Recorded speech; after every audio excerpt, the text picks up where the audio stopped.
Ano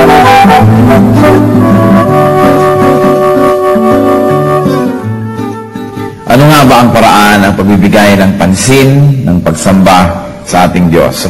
Ang ating ngayong mensahe, pinamagatang Ministering to the Lord's Majesty. Heavenly Father, we pray for a message that comes from you.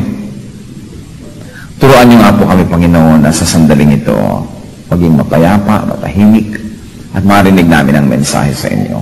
We ask you, Holy Spirit, bless us, enable us, empower us, anoint us to understand God's Word. And we pray, Father, that you may be our speaker. Gamitin niyo pong tungtungan ng inyong paa, ang inyong lingkod.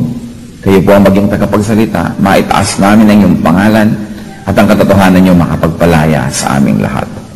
In the name of Jesus, we reject and rebuke all presence of evil. And we ask you, Holy Spirit, fill this place with your glory, with your majesty. And let the words that will come from the Bible become our food. Father, speak powerfully. Do your purpose. Accomplish your will in Jesus' mighty name. Ministering to the Lord's majesty. So sa pagbabasa po natin, tingnan natin how the Lord is given honor. Sa book of John, chapter 12, verses 1 up to 3. 6 days before the Passover, Jesus arrived at Bethany, where Lazarus lived, whom Jesus had raised from the dead. Here a dinner was given in Jesus' honor. Martha served, while Lazarus was among those reclining at the table with him. Then Mary took about a pint of pure nard, an expensive perfume. She poured it on Jesus' feet and wiped his feet with her hair, and the house was filled with the fragrance of the perfume. At nawapagpalain tayo ng Panginoon sa mga maiiksing pangungusap na yan na punong-puno ng kahulugan. So what happened? The Lord was honored. The Lord was honored in this house. Sa bahay ni Lazarus, magkakapatid ni Lazarus, Martha at Mary, pinarangalan ng Panginoon. How was the Lord honored? The Lord was honored with a banquet, with a dinner. So the Lord was honored with a banquet, a dinner. You know, dinners and banquets have great significance. Halimbawa sa Psalm 23, verse 5, nakikita natin dito yung kahalagahan nung banquet, nung dinner, anong significance niyan? Psalm 23, verse 5, you prepare a table before me in the presence of my enemies. You anoint my head with oil, my cup overflows. Isa ito sa pagpapakita ng pagpoprotect ng Diyos sa kanyang mga anak, sa kanyang mga tagasunod, at bilang isang shepherd na nagpoprotect ng kanyang sheep, naghahanda daw ng pagkain itong shepherd na ito sa harap ng mga kaaway noong sheep. And then you anoint my head with oil, binibigyan mo pa ako ng karangalan, my cup overflows. Napakaraming beses na nating sinabi, ulitin natin, na sa Middle East, pagka naghain ng isang tao at pinakain kayo o kaya ay dumulog sa isang hapagkainan kasama ninyo, ibig sabihin, ibibigay niya ang kanyang buhay sa inyo. Na wala na siyang hindi pa ibibigay kung siya ay dumulog sa isang hapagkainan kasama ninyo. So, pag sinabi na bilang isang shepherd, you prepare a table before me in the presence of my enemies, ibig sabihin, ganun ako ka-protected. Kahit nakapaligid ang aking mga enemies, O my shepherd, O my Lord, you set a table before me, ibig sabihin, you will give your life for me, you will protect me. Kaya napakahalaga ng ibig sabihin ng Lord's Supper, na pag tayo dumudulog sa isang hapag, kumakain, sabay-sabay, ibig sabihin, first and foremost, that the Lord gives His life to us, that the Lord protects us as one sheep, as one flock, as one church, and that we too, by eating together, we say that we are going to love one another, to protect each other. Napakalalim na kahulugan. Kaya sa Revelations 3:20, ano ang sabi ng Panginoon? Napakaganda ng poetic picture. Behold, here I am, I stand at the door and knock. If anyone hears my voice and opens the door, I will come in and eat with him and he with me. Ang Panginoon daw ay kumakatok at kung sino man ang magbubukas ng pintuan, papasok siya kasi makikidulog, makikihapon, makikisama sa pagkain sa isang hapag kasama ng may bahay na nagbukas ng pinto. So, ang kailangan lang natin gawin, buksan niyang pinto na yan, at ang Panginoon, ibibigay niya ang buhay niya sa atin, bibigyan niya tayo ng proteksyon. Such is the significance of a dinner. Kaya naman sa Songs of Songs, chapter 2, verse 4, He has taken me to the banquet hall, and His banner over me is love. Kung minsan may action pa yan pagka kinakanta natin, no? He has taken me to the banqueting table, His banner over me is love. Remember also that the first miracle of Jesus was on a banquet. Isang wedding banquet, siya ay gumawa ng wine from water. Sa katunayan, sa Matthew chapter 22, ang kaligtasan ay inihalin tulad sa isang banquet, sa isang malaking piging, isang malaking handaan, na ang Diyos ang naghain at ang sino mang gustong dumulog ay pwedeng dumulog at kumain doon. Everybody is welcome. Kaya pagka sinasabi na itong mag-anak na ito, sila Lazarus, Mary, and Martha, nagbigay ng banquet sa Lord at si Lord naman pumunta at kumain, hindi lang basta picnic ang pinag-uusapan dito, hindi lang basta kainan. It is a way of honoring somebody. Kaya nga maski sa ating bansa, sa iba't ibang mga bansa, pag merong state visitor, merong state dinner. Mas madali namang doon ka na lang sa hotel mo kumain, wala nang seremonya, makakatulog ka pa ng maaga, makakapagpahinga ka. Pero mahalaga sa ethics ng lipunan, ng sibilisasyon, yung dinner. In every major, in even mga minor cultural groupings and tribes, pagka nagpiging para sa'yo, ibig sabihin you are being honored. So, how did they give honor to the Lord? They gave a banquet. Hindi lang basta isang kung anong tipid-tipid, pika-pika, kainan, isang bangkete. At ano pa? How else did they honor the Lord? With an expensive perfume. So, a pint or about 0.5 liter of pure nard, isang napakamahal na pabango ang inilabas nitong si Mary at kanyang inilagay, pinahid, binuhos sa paanan ng Panginoon. At matapos yun ay pinunasan pa niya ng kanyang buhok ang paang ito na nabasa ng pabango. At sinabi, the house was filled with fragrance. Humalimuyak ang bangong ito sa buong sambahayan. The Lord loves fragrance. Mahal at gusto ng Diyos ang mabango. Sa Exodus 30, verse 7, Aaron must burn fragrant incense on the altar every morning when he tends the lamps.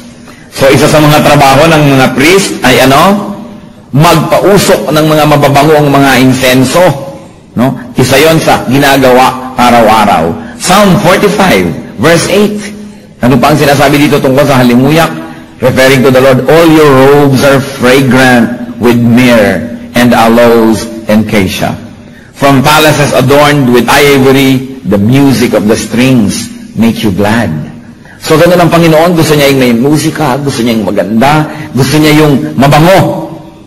Kaya naman sa Ephesians 5:2, Christ loved us and gave Himself for us as a fragrant offering and sacrifice to God. To the point that even the body, the death of the Lord Jesus Christ, was a fragrant offering that pleased God in heaven. And Philippians 4, verse 18, talks about fragrance once more. Si Paul, nung nakatanggap siya ng mga mabubuting gawa ng mga taong kanyang nadala sa Panginoon, sabi niya, I have received full payment and even more. I am amply supplied now that I have received from Epaphroditus the gifts you sent. They are a fragrant offering, an acceptable sacrifice, pleasing to God.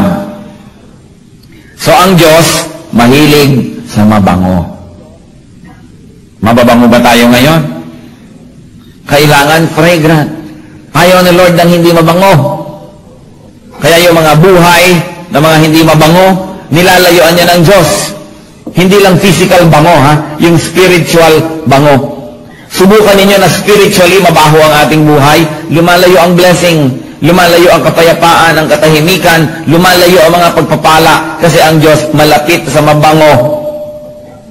Kaya mga banyong hindi mababango, naku, baka mga ibang espiritu ang magpunta dyan. Nakita nyo yung mga impaktong nakatira doon sa taong inalihan ng masasamang espiritu, nagpaalam na umalis, gusto nilang lumipat saan? Sa mga baboy. Hindi sila lumipat sa tupa, kasi ayaw sa tupa, malilinis sa mga tupa. Gusto nila yung marumi. So pagka nakikita po natin na ang buhay natin ay parang umaalingasaw yata, no? Ay, ibig sabihin niya na yung maglinis-linis, mag-ayos-ayos dahil ayaw ng Diyos ng ganun.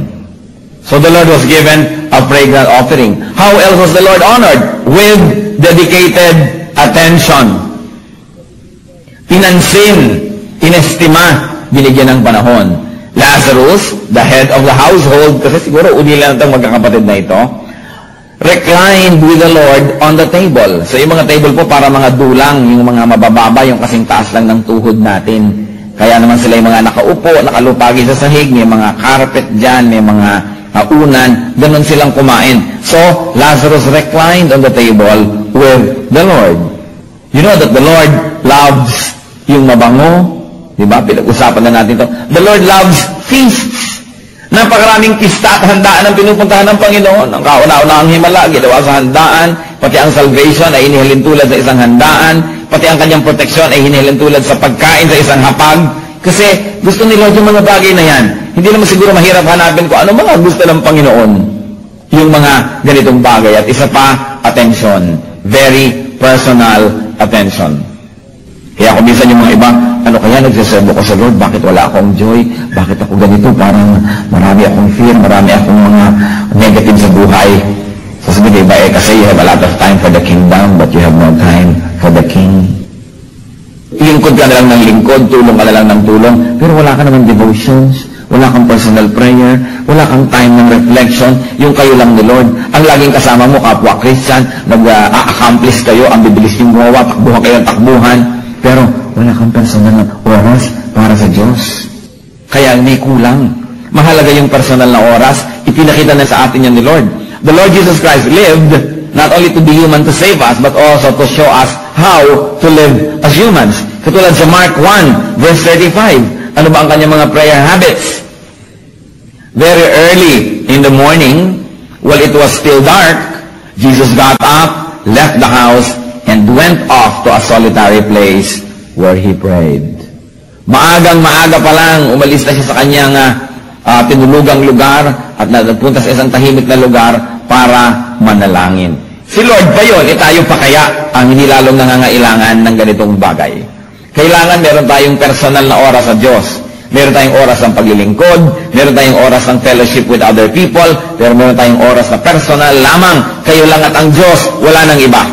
At kailangan ipinaglalaban ang ganitong oras. Kaya nga ang sabi ng 1 Corinthians chapter 1, verse 9, God who has called you into fellowship with His Son, Jesus Christ our Lord, is faithful. So we were called into fellowship with the Lord. Maraming mga Kristiyano, wala ka maipintas when it comes to fellowship. Present talaga, laging nandun. Pag-fellowship with other Christians. Pero kailangan meron tayong personal fellowship with Jesus. At nangyayari ito sa ating panalangin, sa ating devotion, sa ating quiet time. Nakakapag-fellowship din tayo kay Lord kung tayo sumasama sa Kanya, sa Kanyang paglilingkod, sa Kanyang gawain, sa Kanyang mga adikain. Anong sinasabi ng Book of Philippians here? Chapter 3, verse 10. I want to know Christ and the power of His resurrection and the fellowship of sharing in His sufferings, becoming like Him in His death. So pagka pala tayo ay sumasama sa mga suffering ni Lord, nakikipag-fellowship din tayo sa Kanya. Ano yon? Halimbawa, may nakakainis, tinitimpi mo ang iyong sarili, you suffer, then you fellowship with the Lord. Kasi tinimpi din niya ang kanyang sarili nung napakaraming mga nananakit sa Kanya. Pagka mayroong mga pupuntahan tayong mahihirap na puntahan, share natin ang gospel, tuturuan natin, tapos ayaw tayong pakinggan, pinagsasabihan pa tayo ng mga masasamang salita, at tayo naman ay hindi nagagalit sa kanila, we bless them and we pray for them. We share in the sufferings of Jesus who also experienced the same things. Sa paglilingkod natin sa kapwa, pagpapakain sa kanila, pagtingin sa mga mahirap, sa mga may sakit, sa mga nangangailangan, we suffer with Christ. And when we are persecuted for righteousness' sake, we suffer with Christ. And that too is a form of fellowshipping with Him.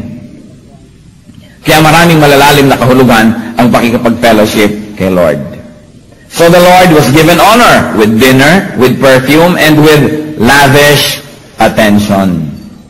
Nilagyan natin ng quotation yung word na lavish because actually many conservative people will find it lavish that Mary gave Him a very expensive perfume. Ang mahal-mahal naman yan, baka naman may mas mura-mura, pwede na yung konti, pwede na yung mura. But the Lord was honored with such lavish attention. Now, not everybody honors the Lord because in the same story, the Lord is denied honor also. Pwede rin naman natin pagkaitan ang Panginoon ng karangalan at ng parangal tulad ng ginawa ni Judas Iscariot na isa niyang disciple. John 12, verses 4 to 6 sa pagpapatuloy na ating pagbabasa. But one of the disciples, Judas Iscariot, who was later to betray him, objected. Why wasn't this perfume sold and the money given to the poor? It was worth a year's wages. He did not say this because he cared about the poor, but because he was a thief. As keeper of the money bag, he used to help himself to what was put in it. So, hindi lahat natuwa na napakamahal at napakahalimuyak na pabango ang ibinuho sa paanan ng Panginoon. May nag-object, merong tumutol. At hindi naman ang tumutol ay ang mga demonyo, hindi tumutol ang mga masasamang espiritu, ang tumutol disciple mismo ni Lord. Kadalasan naman yung mga tumututol, hindi rin yung mga tagalabas sa church, yung tagaloob din, yan din ang mga kontrabida kumisan. No? Hindi na kailangan lumayo pa. Ang sabi, nag-object siya. Judas Iscariot objects to such lavishness. Sabi, ang luhu-luhu naman, sobra na yan, exaggerated, masyadong expensive. Sabi niya, bakit hindi nilang ipinagbili ang pabango at yung pinagbilhan na ibigay sa mga maralita? Kasi nasabi sa atin na ang halaga ng pabango ay halaga ng sweldo ng isang tao ng isang taon. So kung sumusweldo ka ng 10,000 pesos, let us simplify, di ano yun, 120,000 worth yung pabango na sa isang iglap ay ibinuhos at ibinigay sa Panginoon. So sabi ni Judas, mali yan, maluho.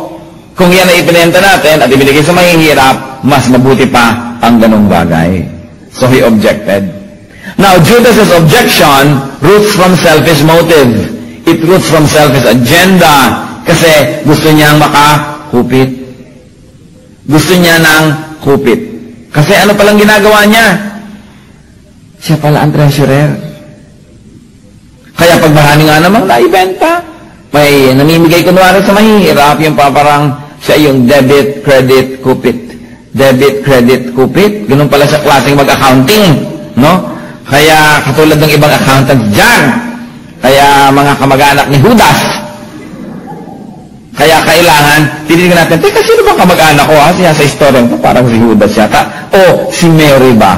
Naku, magbigay talagang todo-todo. O kaya ito bang magkakamag-anak na ito na nagbigay ng dinner para sa Panginoon? Aling kaya ako sa mga character na ito?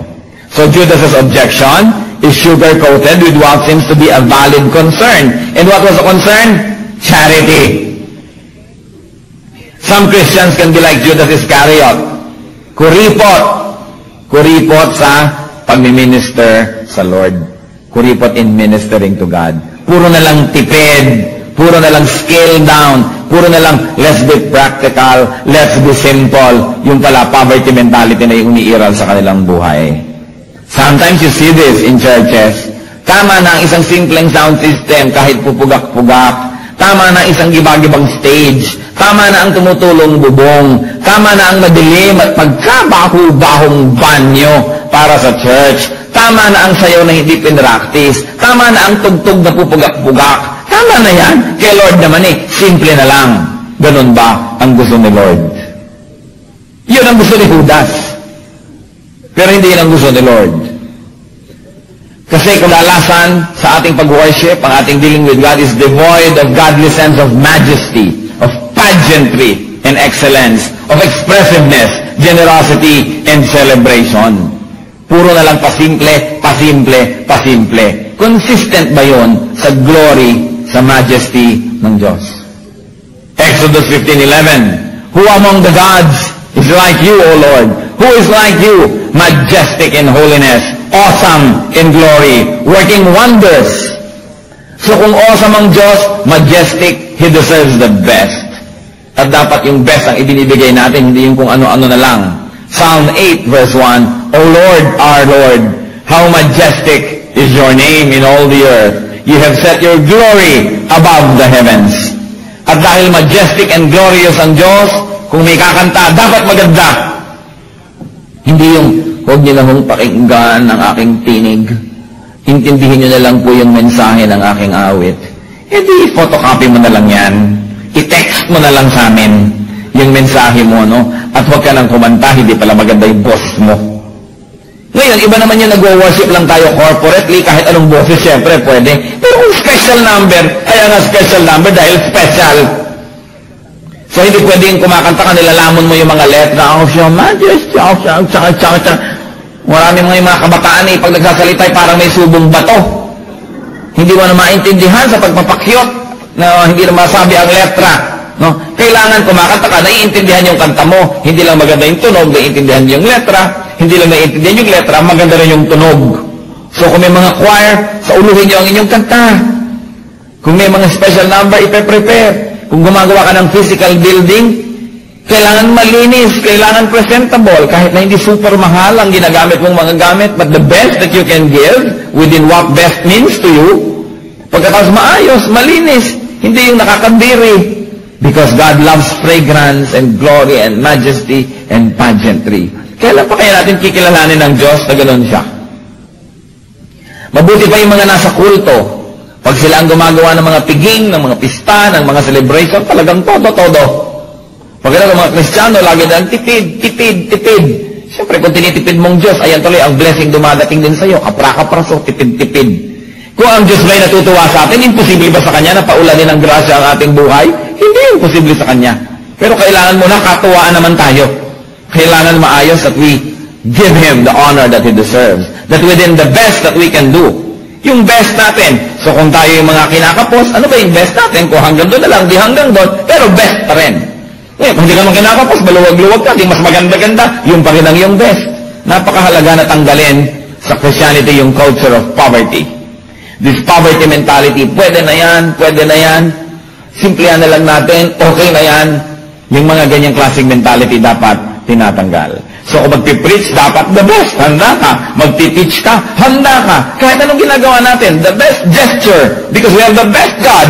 In fact, there's only one God, and He is glorious, and He is mighty, and He is awesome.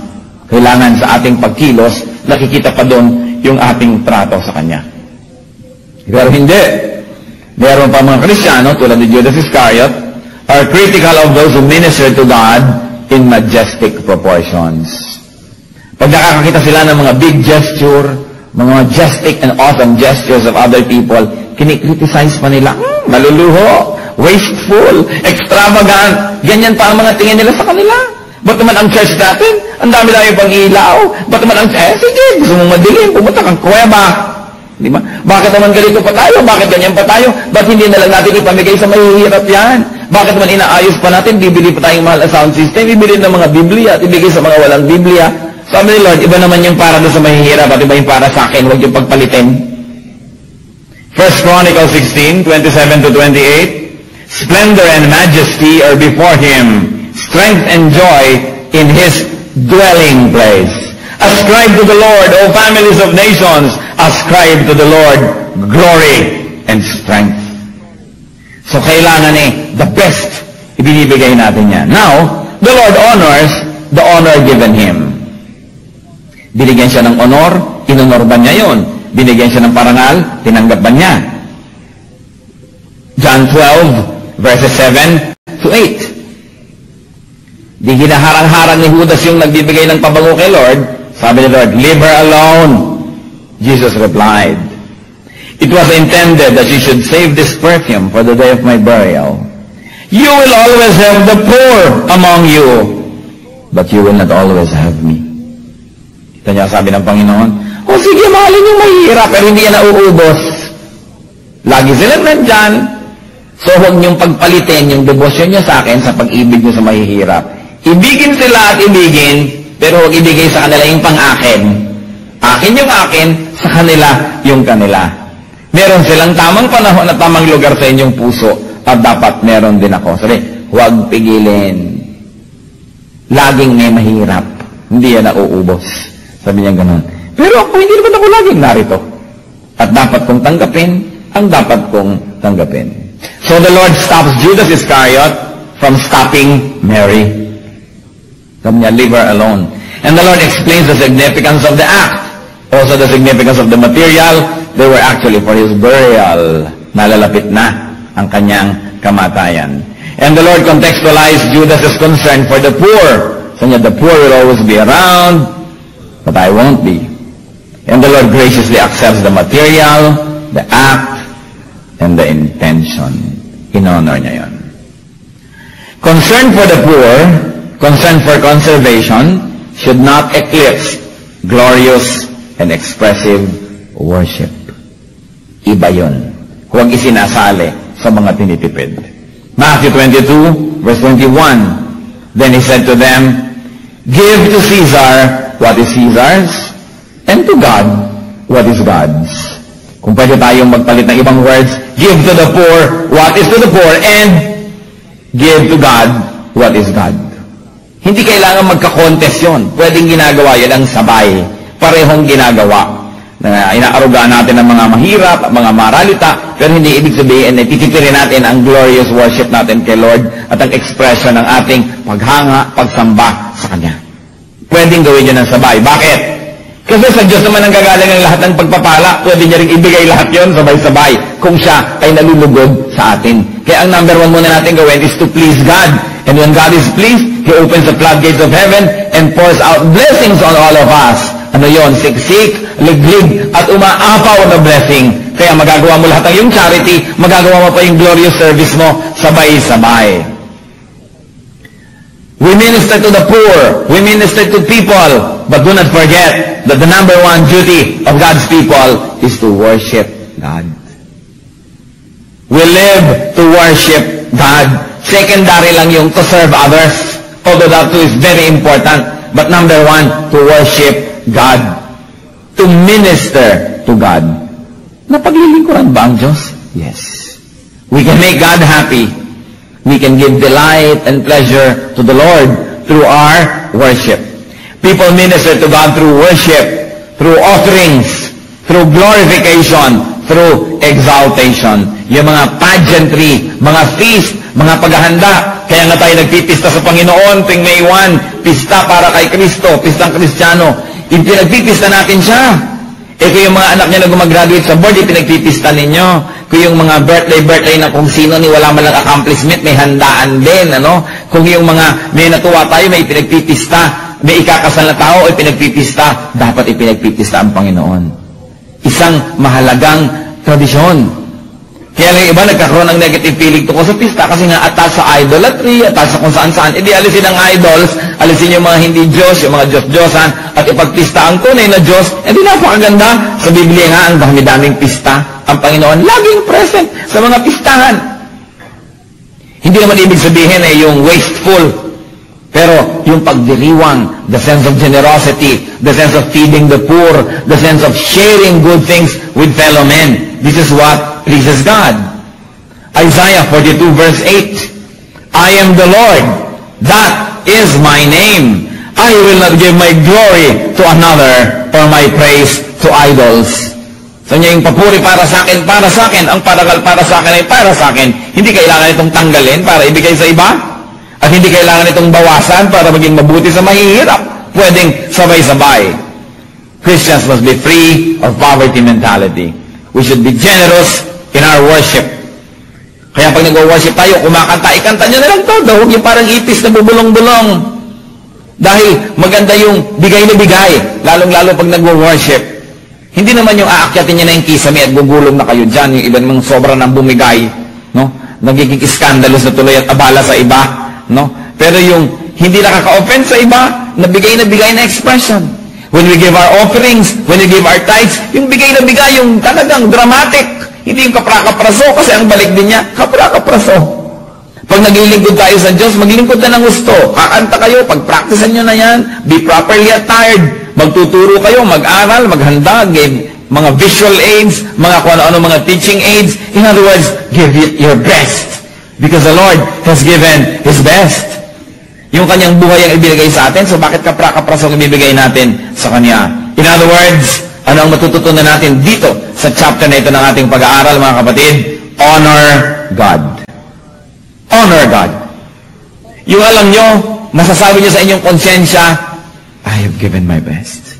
Yun talaga ang best ko. Ngayon, kung yung best yung hanggang dito lang, pwede na yon. Pero ang point, yun na talaga dapat yung best.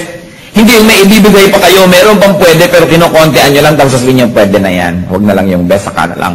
Dapat yung best. Hinahanap niya yung tamang pagtrato sa kanya, that he is majestic, that he is glorious, na hindi siya tulad lang natin. So huwag natin siyang ituring na parang tayo lamang, kundi siya ay dapat itaas ang kanyang pangalan. So, napakahalaga. We can learn from this family. They honored the Lord. Hindi nila pinanghinayangan yung ibinigay nila na yung nanghihinayang si Judas. Isang taong sweldo na yan, ng isang ordinaryong kawani. Sayang naman, bakit in-offer kay Lord? Walang nasasayang na ino-offer kay Lord. The truth is, nothing that is surrendered at the Lord's altar is ever lost. And the truth is, only those that you surrender at the Lord's altar can be yours.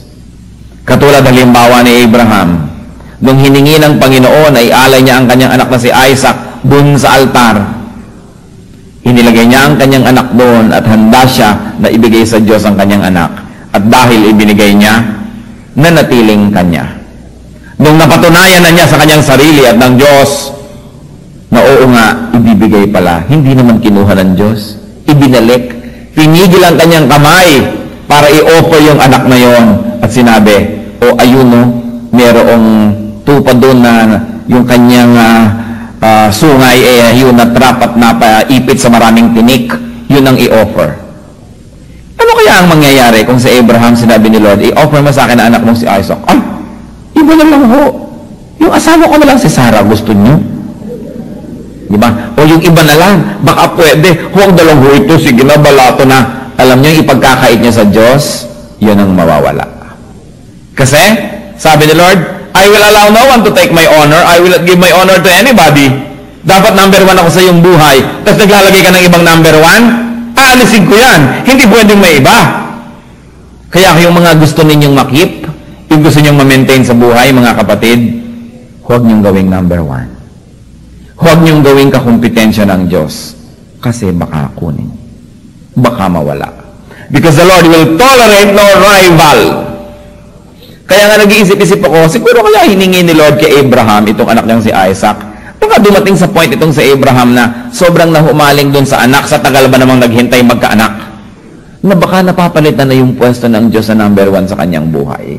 Kaya kinailangan hingin ito para mapatunayan ni Abraham sa kanyang sarili at mapatunayan ng Diyos na hindi pa naman pala pinalitan ni Isaac ang Diyos sa puso ni Abraham. At nung mapatunayan niya at willing siyang ibigay, hindi naman kinuha. Aanin naman ng Diyos si Isaac. Aanin naman ng Diyos ang inyong pag-ibig, ang inyong pera, ang inyong mga pangarap. Aanin niya yon na ipapasuko sa kanya para lang niya sirain at alisin sa inyong buhay? Hindi. Ipinapasuko lang yan sapagkat ayaw ng Diyos na yun ang maging Diyos-Diyosan ng ating buhay. Bakit? Kung naging Diyos-Diyosan nyo ang inyong nobyo, ang inyong asawa, ang inyong pag-ibig, paano kung pinagtaksilan kayo? Di tatalo na kayo ngayon mula sa building. Nagtitirintas na kayong ganyan tuwing lumulubog ang araw.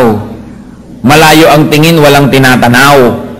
Paano kung naging Diyos nyo ang inyong mga pangarap at hindi natuloy? Paano kung naging Diyos nyo ang inyong bahay at nasunog? Paano kung naging Diyos nyo ang inyong kagandahan at biglang nasira? Kawawa naman tayo. Kaya ayaw ng Diyos na meron tayong ibang number 1, hindi dahil mayabang siya, hindi dahil conceited siya. Kasi alam niya, pwedeng-pwede tayong masira nung ating sinusundan, sinusunod, at minamahal. Gusto niya tayong i-protect. Kaya sabi niya, make me number 1 in your life. Kasi hindi ako nasusunog, hindi ako nawawala, hindi ako nagtataksil, hindi kita iiwan, hindi kita pagtataksilan. Kaya pag akong number 1 mo, safe ka. Yung mga ibang bagay, bagamat mahalaga, gawin mo lang number 2, number 3, number 4, dumating at umalis, okay lang, tuloy ang buhay. Pero oras na yan ang ginawa mong number 1, at biglayang nawala, paano ka na? So the Lord likes us to have Him as number 1 in our hearts, so He can protect us, so He can love us, so we will be better off. Kaya pag may hinihingi sa atin ang Diyos, huwag niyo ipagkait. Hindi niya tayo sinasadista, kaya niya hinihingi. Kaya niya hinihingi. Gusto niya masanay tayo na wala tayong ibang number 1, kundi siya lamang. Kung ano pa man yun, Sagabal sa ating pagsamba sa Kanya, sagabal sa ating pagiging payapa at secure, hinihingi niya. Give God the honor that is due Him. Huwag natin siyang tipirin, huwag natin siyang kuriputin, kasi napakabuti na maging mabuti ang ating pagtrato sa Diyos. Ano kaya ang sagabal sa atin? To give God majestic worship. To give God excellent service. Ano ang pumipigil sa inyo para makapaglingkod sa Diyos? Humihingi ang Diyos ng paglilingkod. Hindi kailangan ng Diyos ng audience itong linggo. Ang kailangan niya, mga alagad, mga tagasunod, mga lingkod, mga hukbo na gumagawa ng kanyang gawain. Sabi niya, kung mahal mo ako, feed my sheep, tend my flock, take care of my lambs. Merong ibinibigay na gawain para sa atin. Majestic worship, majestic offering. Yung hindi mo pang hihinayangan yung 120,000 na pabango na ibibigay sa Panginoon, kung ano man ang equivalent nun ngayon sa ating buhay. Yung hindi mo pang hihinayangan ang oras mo na gagamitin sa paglilingkod sa Kanya. Hindi mo pang hihinayangan na yung bahay mo ipagamit sa worship o kaya sa Bible study. Hindi mo pang hihinayangan na ang iyong mga katalinuhan at mga naipon sa buhay na kung ano-ano ay magamit para sa pagpapaunlad ng gawain ng Panginoon. Yung hindi mo siya pang hinayangan. Napaka-importante. To give God our best. Because that's what the deeper meaning of worship is. Let's bow before the Lord and ponder these things. Kinukuri-kuripot ba natin ang Diyos? Tinitipid-tipid? Tulad ni Judas? O tayo ba'y tulad naman itong si Lazarus that takes time to sit with the Lord, to learn at His feet, to worship Him in splendor and majesty? Are we like Mary, who offered this very costly perfume? Are we like Martha, who prepared good food to be shared by all? Ano ba ang ating service sa Panginoon? Ano ba yung ating glorious worship? Sa ilang saglit, mag-isip-isip tayo. And make a firm resolve to give to God. If we're already giving our good, let's give our better. Let's give our best. Hindi nalulugi ang sino man na nagkakaloob sa Panginoon, sapagkat ang Panginoon ay marunong magbalik ng mga pagpapala. Ang tunay na nalulugi ay yung nagpapakawais sa buhay at pati ang Diyos kumisan inuutakan pa. Let's be alone with God and let the Spirit minister to us. How can we worship God in a more glorious and a more powerful way?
Anh ơi mơ mộng mình thức xa xôi, tình ái muôn nơi sống suốt là trọn kiếp đây thôi, đâu quan tâm gì chuyện đời.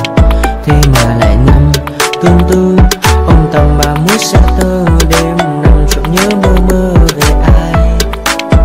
Thì ra anh yêu rồi, từ ánh mắt nụ cười, từ đôi môi gọi mưa sao xuyên lòng anh.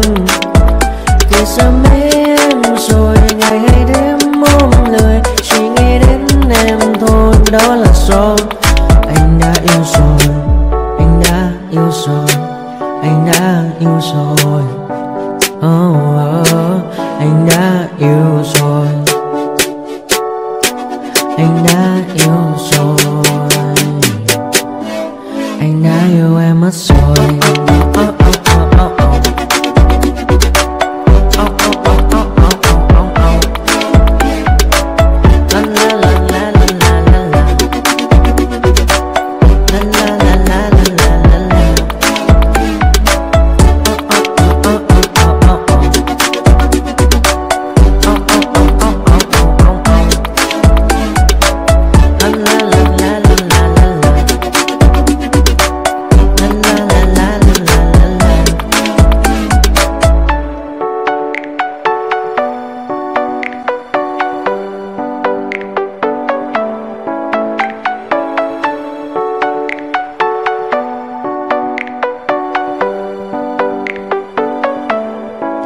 Anh hay mơ mộng mình thứ xa xôi, không màng về tình ái muôn nơi sống suốt là trọn kiếp đây thôi, đâu quan tâm gì chuyện đời.